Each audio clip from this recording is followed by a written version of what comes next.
The grand hall of the Galactic Council echoed with laughter. Not the kind, gentle sort of laughter shared between friends, but the cruel, mocking kind that humans had grown far too familiar with over the past century of space travel. Dr. James Walker stood at the speaker's podium, his weathered face remaining carefully neutral as the assembled alien representatives continued their display of amusement. His gray hair and simple black uniform made him look almost plain compared to the colorful, elaborate outfits of the alien diplomats. A seventh-dimensional drive. High Admiral Rex's voice boomed across the chamber, his crystalline body reflecting the chamber's lights in rainbow patterns. First, the humans barely master faster-than-light travel, and now they claim to have unlocked the higher dimensions. Another wave of laughter swept through the chamber. Walker gripped the edges of the podium tighter, his knuckles turning white. He had expected mockery, but this was beyond anything he had anticipated. In the upper galleries, hundreds of alien journalists recorded everything, their various sensory organs all focused on Earth's humiliation. Perhaps, a serpentine delegate from the Rigel system hissed, "They will claim they can travel through time next." More laughter followed. Walker cleared his throat. The Human Defense Force has successfully developed and tested. Tested? Interrupted Admiral Rex, his crystalline form vibrating with apparent mirth. Like your last successful test that ended with 3 ships lost in the Arcturus sector. The Admiral turned to address the full council. Remember when they tried to demonstrate their first FTL drive? The ship barely made it 10 light years before breaking down. We had to rescue them. The memory of that incident still stung. Walker had been there, watching from Earth's mission control as the proud human vessels limped home under alien escort. But this time was different. This time, they had something that worked beyond anyone's expectations.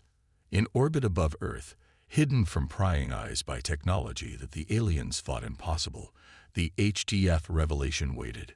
Captain Michael Stone and his crew were running final checks on systems that would change everything.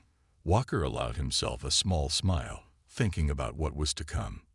"We understand your skepticism," Walker said, his voice steady despite the continuing chuckles. "Humanity's history with advanced space travel has had its setbacks, but we invite the Council to send observers to Earth for a demonstration of our new technology." The laughter stopped abruptly. Admiral Rex's crystalline form shifted to a deep blue color, a sign of surprise in his species. "You want us to waste our time watching another human failure?" "If it's such a certain failure," Walker replied calmly, "then there's no risk in observing. Unless, of course, you're afraid of what you might see." The chamber grew quiet. Walker had played his card well. No species represented in the council could resist a challenge to their courage or intelligence, especially not from a lesser race like humanity. Admiral Rex's color shifted to a bright orange. "Very well. The council will send observers. But when this ends in disaster, Earth will accept restrictions on all future deep space research. Do you agree to these terms?" Walker bowed slightly. "We accept."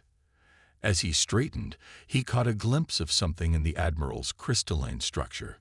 A flicker of worry, perhaps. Good. They should be worried. Back on the Revelation, Captain Stone received Walker's coded message confirming the Council's acceptance. He turned to his crew on the bridge, each member representing humanity's finest minds and strongest hearts. "They took the bait," Stone announced, allowing himself a small smile. "Begin final preparations. Soon, they'll learn that sometimes the best jokes are the ones you don't see coming." The crew moved with purpose, their motions practiced and precise. In the engine room, the seventh dimension drive hummed with power that defied conventional physics. Its soft blue glow reminded Stone of Earth's oceans, deep, mysterious, and full of untapped potential. The mockery would end soon. And when it did, the galaxy would never look at humanity the same way again. 3 years earlier, in an underground lab beneath the Rocky Mountains, Dr. James Walker stared at his computer screen until his eyes burned. It was 3 a.m., and he had just discovered something impossible. "This can't be right," he muttered, running the calculations again. The numbers didn't change. According to his data, the alien race's understanding of dimensional physics was completely wrong. Not just a little wrong. They had missed something so basic that it was almost funny. He reached for his coffee cup with shaking hands, accidentally knocking over a stack of papers. As he bent to pick them up, he noticed his old research notes about human consciousness. That's when it hit him. The aliens can't see it because they can't think like us, he whispered to the empty lab. The next morning, engineer Anna Reed found him still in the lab, surrounded by papers covered in equations. His usual neat appearance was replaced by messy hair and wrinkled clothes. "You look terrible," she said, placing a fresh cup of coffee on his desk. "Find something good." Walker looked up with bright eyes. The aliens are like people trying to read a book with only one eye open. They're missing an entire dimension of depth. Reed sat down, her practical mind already working on the problem. She wasn't like other engineers. She had a way of seeing solutions that others missed. That's why Walker had picked her for this project. "Show me," she said simply. Walker pulled up a hologram of standard alien faster-than-light drive designs. "Look at how they bend space. They're forcing their way through, like pushing through a wall. But we can do this instead." His fingers danced over the controls, showing a completely different approach. Reed's eyes widened. "They're trying to break through dimensions, but we can step between them." "Exactly." Walker stood up and started pacing. "Human consciousness naturally works in ways their brains don't. We can perceive and interact with higher dimensions without even realizing it. Dreams, intuition, creativity. These aren't just random brain activities. They're our minds touching other dimensions." Over the next hour, Walker explained his theory. The aliens' technology was incredibly advanced, but it was all based on brute force. Their minds couldn't grasp certain concepts that humans took for granted. It was like trying to explain color to a creature that could only see in black and white. Reed was already sketching designs on her tablet. "We don't need massive engines or exotic matter. We need this." She showed him a surprisingly simple diagram, a device that amplifies what our brains can already do naturally. "Can you build it?" Walker asked. Reed smiled. "Give me 6 months and a good team. We'll have a prototype." In the months that followed, a secret facility was built deep under the mountains. The best minds on Earth worked tirelessly, hidden from alien observation satellites. They called it Project Revelation. The alien intelligence agencies noticed something was happening. Their spies reported increased activity, strange energy readings, and unusual material shipments. But every time they investigated, they found nothing important. They couldn't see what was right in front of them. Literally. Captain Michael Stone was selected to command the project's first ship. He stood with Walker and Reed as they watched the vessel take shape in its underground dock. "It doesn't look like much," Stone said, studying the surprisingly small ship. "That's the point," Reed replied. "The aliens expect massive engines and complex machinery. This is more elegant. It works with natural laws they don't even know exist." Walker touched the ship's smooth hull. "Humanity has been dreaming of the stars for thousands of years. All those stories about faster-than-light travel, dimensional jumping, space folding. We weren't just making things up. Our minds were reaching out, touching real possibilities." "When do we test it?" Stone asked. "Soon," Walker said, watching engineers install the final components. "Very soon. And when we do, the galaxy will learn that sometimes the best jokes are on those who laugh too quickly." In orbit, alien ships passed overhead, their crews completely unaware of what was being built beneath their feet. Humanity's greatest achievement was taking shape, hidden in plain sight by the very dimensional principles that made it possible. The HFY Revelation floated silently in the darkness of the Kuiper Belt, far beyond Neptune's orbit. Inside the ship's bridge, Captain Michael Stone took a deep breath. Everything they had worked for came down to this moment.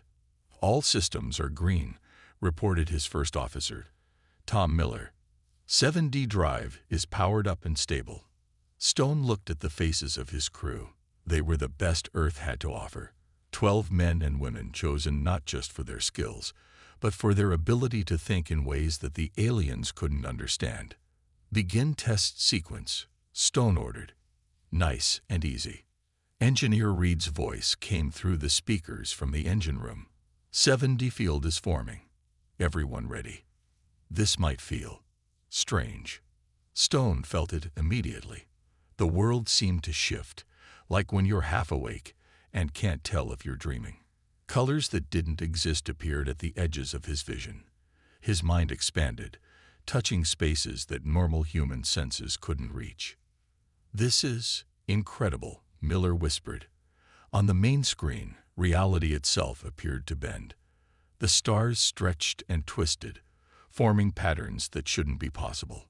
"Moving us 10 light years. Now," Reed announced. There was no flash of light, no sense of movement. One moment they were near Pluto. The next, they were somewhere else entirely. But that wasn't what made the crew gasp. "Captain," the sensor officer called out, her voice shaking with excitement. "We're not just seeing three-dimensional space anymore. I can see everything. Past, present, probable futures. They're all laid out like pages in a book." Stone understood what she meant. Through the ship's enhanced systems, they could perceive reality in ways that even their enhanced human consciousness hadn't imagined possible. They weren't just moving through space. They were moving through layers of existence itself. "Let's try something more complex," Stone said. "Plot a course through the 7th dimension. Let's see what this ship can really do." The revelation responded to their thoughts as much as their commands. It slipped between dimensions like a fish moving through water, natural and graceful. The aliens' clumsy attempts to force their way through space seemed primitive in comparison. Then the alarm sounded. "Centauri patrol ship detected," Miller reported calmly. "They're on a standard sweep of the sector." Stone smiled. "Perfect. Time for a little demonstration. Let's give them something to think about." The Centauri ship was massive, bristling with weapons and scanning equipment. Its crew probably expected to find nothing more interesting than some stray comets during their patrol. "They haven't spotted us yet," the sensor officer reported. "Their technology literally can't see us when we're shifted slightly out of normal space." "Let's say hello," Stone said. "Shift us back into normal space, but keep the 7D field active." The revelation appeared suddenly, just 100 kilometers from the Centauri vessel. Stone could imagine their surprise at seeing a small human ship materialize out of nowhere. The Centauri ship immediately charged its weapons, standard procedure when encountering unexpected vessels in their patrol zone. "They're hailing us," Miller reported. "Don't respond," Stone ordered. "Instead, show them what we can do." "Miss Reed." "With pleasure, Captain." The revelation didn't move in normal space.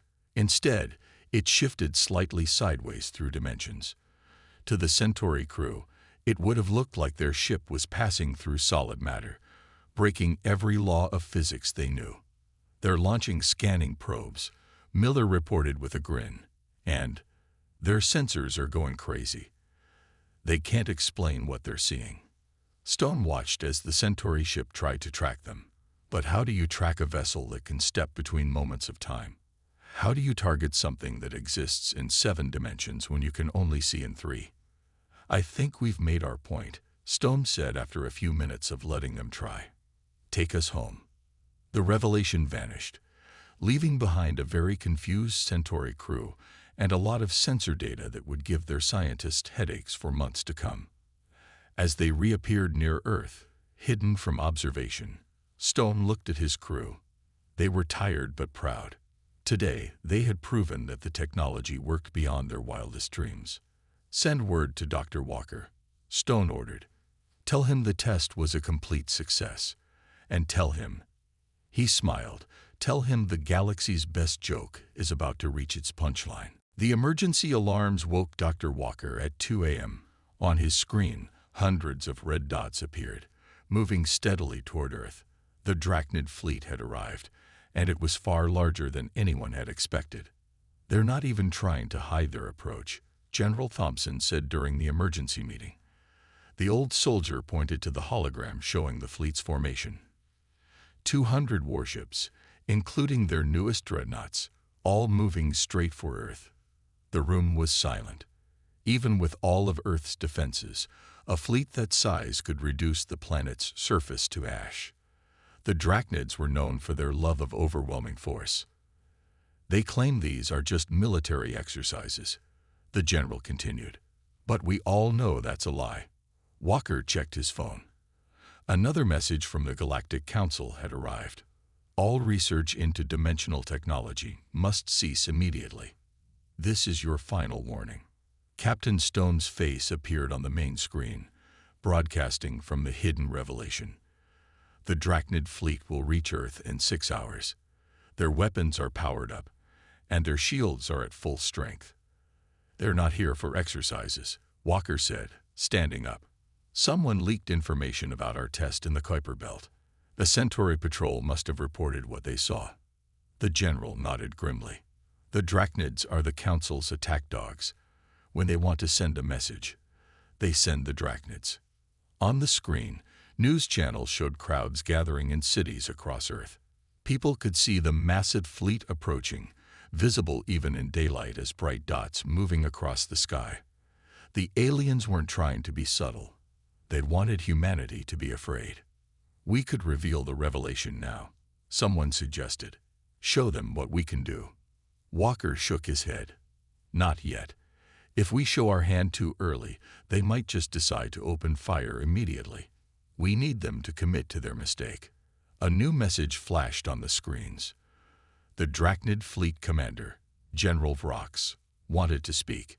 When his image appeared, Walker had to stop himself from stepping back. 8 feet tall, covered in armored scales, with 4 glowing eyes. Drachnids were built to inspire fear. "People of Earth," Vrox's voice boomed through the speakers. "We have received disturbing reports of illegal weapons research on your planet. For the safety of the galaxy, we must verify that you are not developing prohibited technologies." "We are a sovereign world," General Thompson replied firmly. "We do not answer to. You answer to the Council." Vrox roared. "And the Council has decided that your primitive species requires supervision. We will establish a permanent base in your system to monitor your activities. Resist, and we will demonstrate why the Drachnids are feared across 3 spiral arms of the galaxy." In orbit, the Revelation's crew watched the exchange. They could see things the Drachnids couldn't: the subtle curves in spacetime, the flowing currents of higher dimensions. The alien fleet was powerful, but they were blind to the true nature of reality. "Battle stations," Captain Stone ordered quietly. "But remember, we wait for Dr. Walker's signal. Let them think they have us cornered." Engineer Reed's voice came from the engine room. 7D drive is purring like a kitten, Captain. They won't know what hit them." The hours ticked by. The Drachnid fleet spread out, taking positions around Earth. Their weapons could reduce cities to craters in seconds. They expected humanity to give in, to bow before their superior firepower. Instead, Dr. Walker sent a simple message to the Revelation. "Let's show them why they should have kept laughing. It's much safer than making us angry." The stage was set. Humanity's greatest test was about to begin, and the galaxy would never be the same once it was over. "You have 1 hour to surrender," General Vrox's voice echoed through Earth's communication channels. "After that, we will begin orbital bombardment of military targets." In the hidden command center, Dr. Walker smiled. "Captain Stone, is the Revelation ready?" "We've been ready since they arrived," Stone replied from his command chair. "Just give the word." Walker looked at General Thompson, who nodded. The time had come to show the galaxy what humanity could really do. "General Vrox," Walker broadcast on all frequencies, "we have a counteroffer. Look up." The Revelation appeared directly above the Drachnid command ship, shimmering into existence like a mirage becoming solid. The small human vessel, barely a tenth the size of the alien dreadnought, hung there in apparent defiance of the massive fleet surrounding it. "What is this?" Vrox demanded. "One tiny ship against our fleet. This is your response." "Watch carefully," Walker said calmly. "You might learn something." On the Revelations bridge, Captain Stone gave the order. "Miss Reed, show them what 7 dimensions look like." The ship's 7D drive activated. Reality bent around the vessel in ways that alien sensors couldn't process. The revelation existed in multiple places simultaneously, flickering between moments of time like a stone skipping across water. "Their targeting systems are going crazy," Miller reported with a grin. "They can't get a weapons lock on something that exists in 7 dimensions at once." The Drachnid fleet opened fire. Energy beams and plasma torpedoes filled space and passed right through where the revelation appeared to be. The human ship was already somewhere else, someone else, its crew seeing paths through dimensions that the aliens couldn't even imagine. "Impossible," Vrox roared. "No ship can move like that."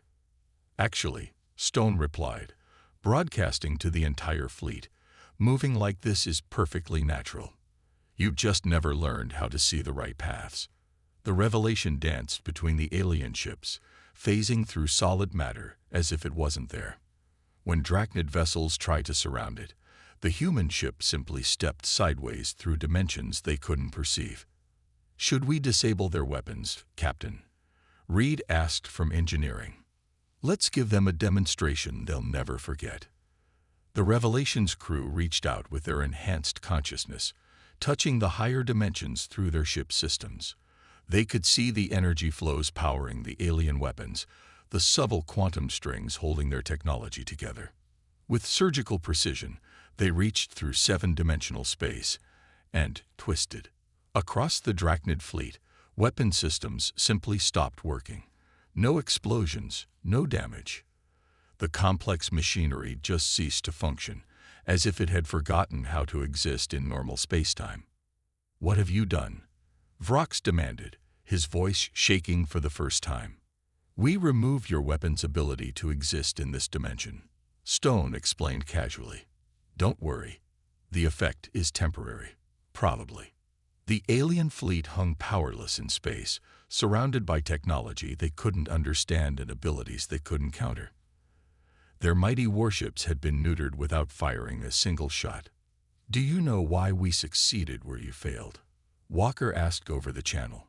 "Because you were so convinced of your superiority that you never considered that a primitive species might see things you couldn't. Your laughter blinded you to our potential." The revelation completed its circuit of the fleet, coming to rest directly in front of Vrox's command ship. Through the windows, the Drachnid crew could see the small human vessel glowing with impossible energies, existing in multiple dimensions at once. "The galaxy's changing," Stone announced to the stunned alien fleet. "You can either change with it, or you can keep underestimating humanity. But I warn you, we're done being the butt of your jokes." In the command center, Walker watched as the mighty Drachnid fleet hung silently in space, their mockery turned to awe. The laughter had finally stopped. The Galactic Council chamber was silent. No one laughed now. Dr. Walker stood at the same podium where they had mocked him just days ago, but everything had changed. The Drachnid fleet hung powerless in Earth's orbit, a testament to humanity's achievement. Their mighty warships, once the terror of the galaxy, now served as an object lesson in the danger of underestimating humans. "Explain it again," High Admiral Rex demanded, his crystalline form shifting between colors of confusion and fear. "How is this possible?" Walker pulled up a simple hologram. "Imagine you're reading a book," he said. "You see the words on the page, moving from left to right. That's how you view space travel, moving in straight lines between points." He gestured, and a hologram changed. "But humans naturally think in multiple dimensions. We don't just read the words. We see the whole page at once. We can flip between pages, jump to different chapters. Our minds already work this way. We just needed to build technology that could follow where our consciousness leads." "But our scientists are smarter than humans," A Rigel delegate protested, though with much less confidence than before. Our technology is more advanced. Being smart isn't enough. Engineer Reed stepped forward to explain. She had come straight from the Revelation, still wearing her engine room uniform. You have to be able to see the possibilities. Your minds are like perfectly designed computers, very powerful, but limited by their programming. Human minds are messier, more flexible. We dream, we imagine, we make intuitive leaps that defy logic. On the main screen, images from the Revelation's demonstration played.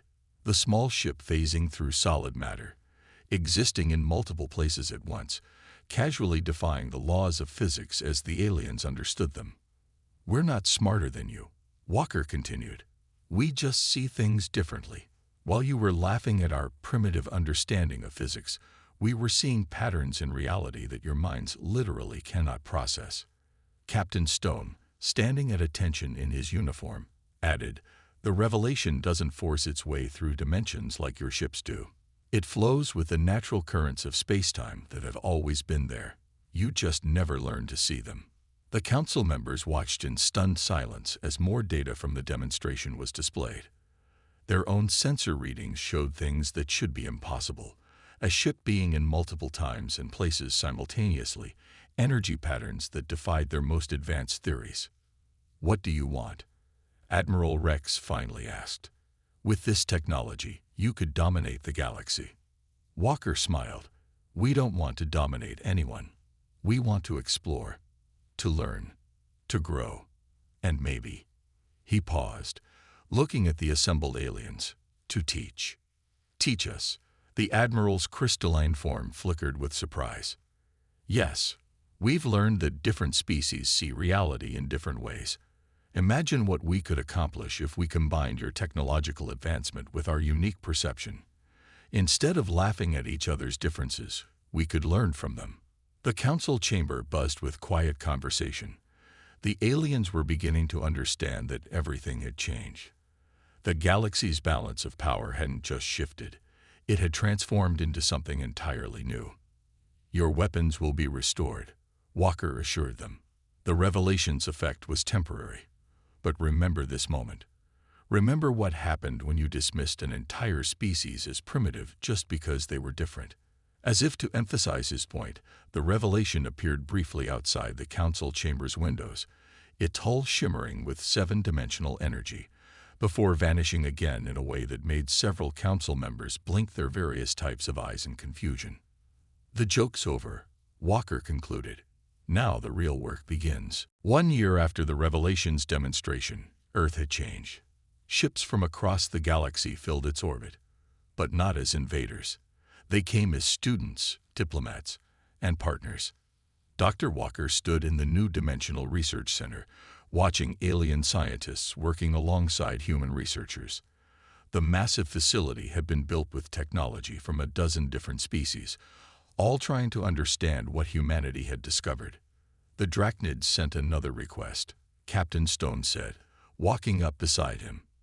"They want to establish a permanent learning exchange." Walker smiled. "The same Drachnids who were ready to bombard our cities a year ago."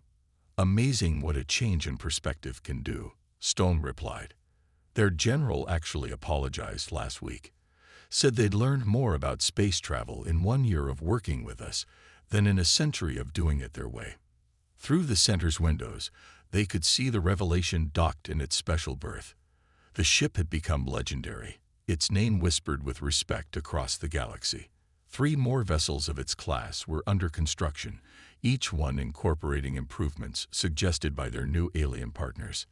Engineer Reed appeared, followed by a group of alien engineers. Even the crystalline form of High Admiral Rex floated among them, his color showing the deep blue of fascination. "We've cracked another barrier," Reed announced proudly. "By combining Centauri crystal technology with our dimensional understanding, we can now see into the 8th dimension." "8th?"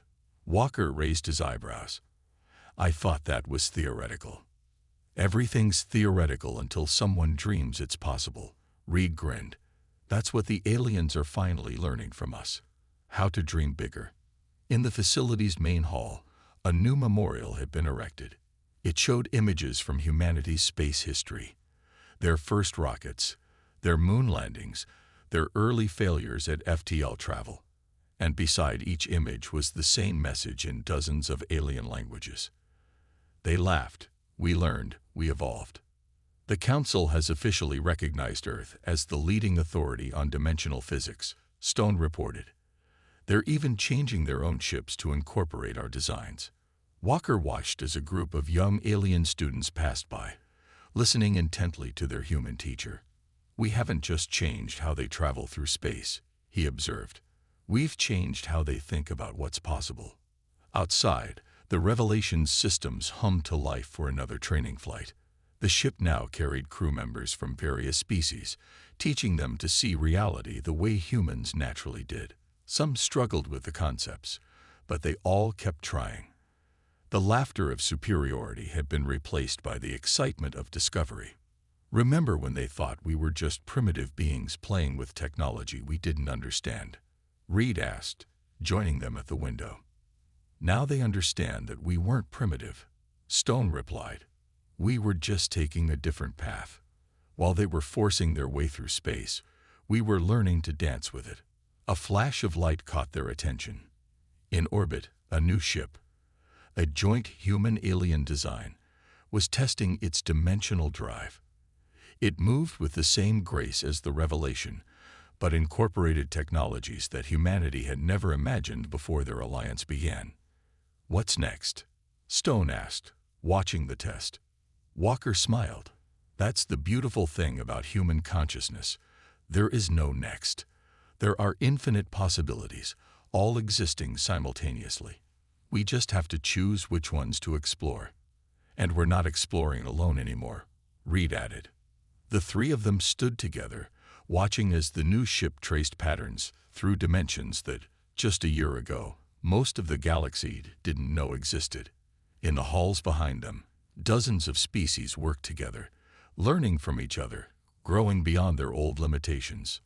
The laughter had stopped, replaced by something far more valuable: understanding.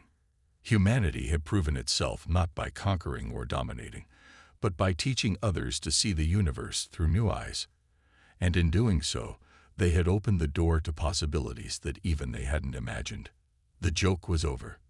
The real adventure was just beginning.